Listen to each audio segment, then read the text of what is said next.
There is a massive housing deficit in Lagos. Home ownership or renting a decent accommodation is becoming more expensive and getting out of the reach of moderate and low-income earners. Nevertheless, the solution to this housing crisis may lie in a mixed-income housing model, which has been practiced in some of the most livable cities around the world.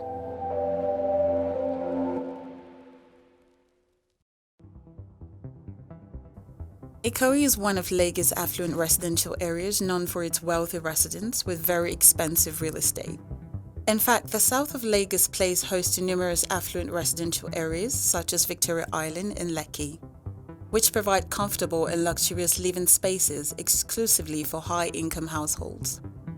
In such areas, a comfortable 3-bedroom housing unit can cost as much as 150 million naira, approximately $300,000, making it unaffordable for the majority of Lagos residents, who are made up of mostly moderate to low-income earners. Therefore, they are forced to move into neglected settlements, which often lack basic social amenities and infrastructure. Unfortunately, in Lagos, there is a steady rise in gentrification, that is, the displacement of the urban poor with wealthy residents. And these low-income residents face constant threats of losing their homes with no guarantee of decent and affordable living. This is a reflection of the inadequacy of existing urban development policies in Lagos to cater to low-income residents, which has reinforced the culture of social segregation and gentrification. For example, most low-income groups do not have access to formal title deeds, which is a major prerequisite to gain permission for housing development. Government-approved architectural plans mostly require plots above 200 square meters, which do not consider the peculiarities of low-income communities where available plot for a household could be as low as 85 square meters. These stipulations make it impossible for the development of affordable housing for low-income earners. Also, if you look at recent housing projects undertaken by the Lagos State Government, the public-private partnership housing delivery model, and the organized private sector built housing, the pricing of a housing unit is by no means affordable by many moderate and low-income earners. For example, a 2-bedroom apartment built under these so-called affordable housing schemes ranges anywhere from 8 million naira to 23 million naira, depending on the location. This is the reason why the Lagos State Government needs to adopt a proposed legislative bill for mixed-income housing. The proposed mixed-income housing bill would not only potentially decimate the housing deficit in Lagos, but it is so socially inclusive that it is based on decent and affordable living spaces for all income-level households within the same neighborhood. In other words, this bill, if passed into law, could potentially guarantee affordable living spaces for moderate and low-income earners, even in affluent areas like Ikoyi. Without intervention, the social segregation between income and class groups continues to widen, resulting in poverty concentration in certain areas and wealth concentration in others. Failures in government and public institutions to provide necessary infrastructure and services in the city have led to an over-reliance on profit-driven private developers to fill in the gap, who for profit-making's sake have to give more attention to the wealthy, triggering a rise in gentrification, where they invest in housing units that are essentially enclaves for the wealthy. Meanwhile, mixed-income housing policies challenge such prevalent ideals of class separation and encourage model designs that promulgate sustainability and social mixture by providing a workable policy framework with the right financial mechanism. In other words, this bill would make it possible for Lagos residents to have access to affordable and decent housing irrespective of income level, while also taking into cognizance the financial bottom line of private developers. So, how do you determine affordability? After intensive deliberations with civil society organizations and the real estate sector, considering all the socio-economic factors within Lagos, a consensus was reached on how to determine affordability by defining the potential target beneficiaries.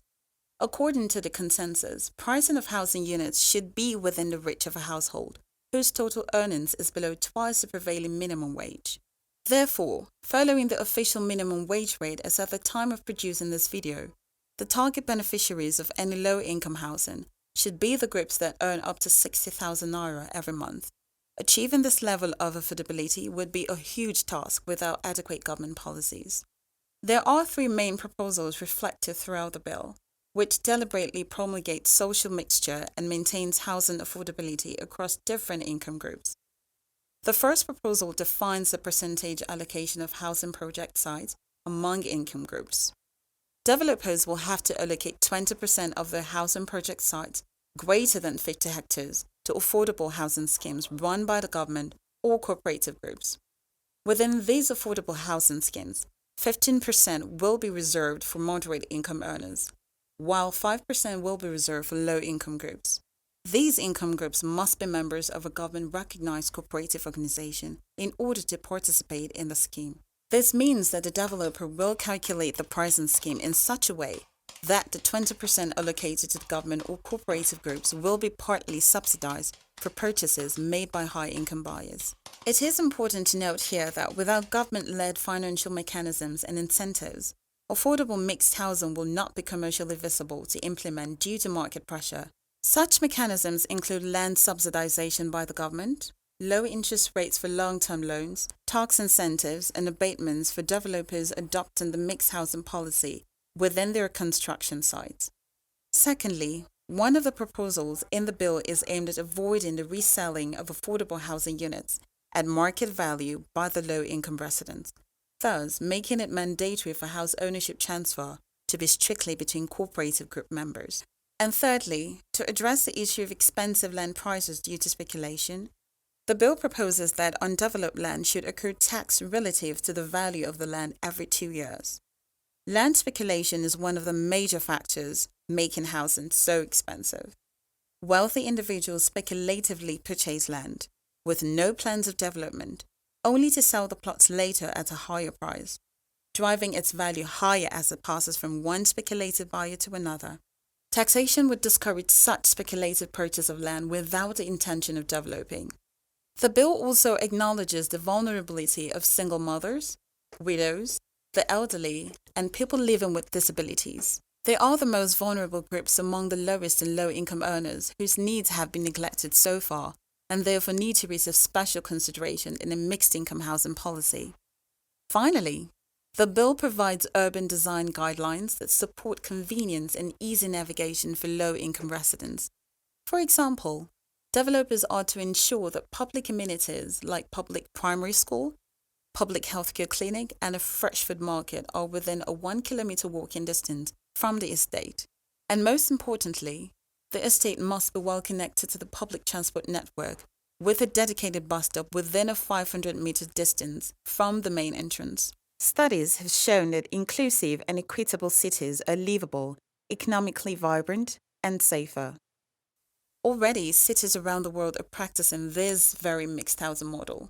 In Maryland, USA, a similar mixed housing policy is in full effect, and it obligates developers to reserve 15% of the units for low and moderate income households. In Vienna, Austria, the mixed housing policy has resulted in both the rich and the poor living in a Gemeindebau, which is a municipal subsidized public housing. It is innovative housing policies like this that makes Vienna ranked among the world's most livable city. Addressing the housing deficit crisis in Lagos requires innovative policy approaches that are socially inclusive. However, Lagos currently lacks such policies, which has further exacerbated the proliferation of neglected communities, of which its members have now become objects of victimization, as they continue to remain under the threat of losing their homes and livelihood.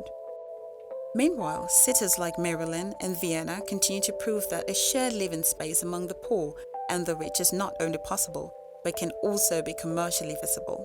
For now, the Mixed Income Housing Bill is being considered for an introduction onto the floor of the Lagos State House of Assembly.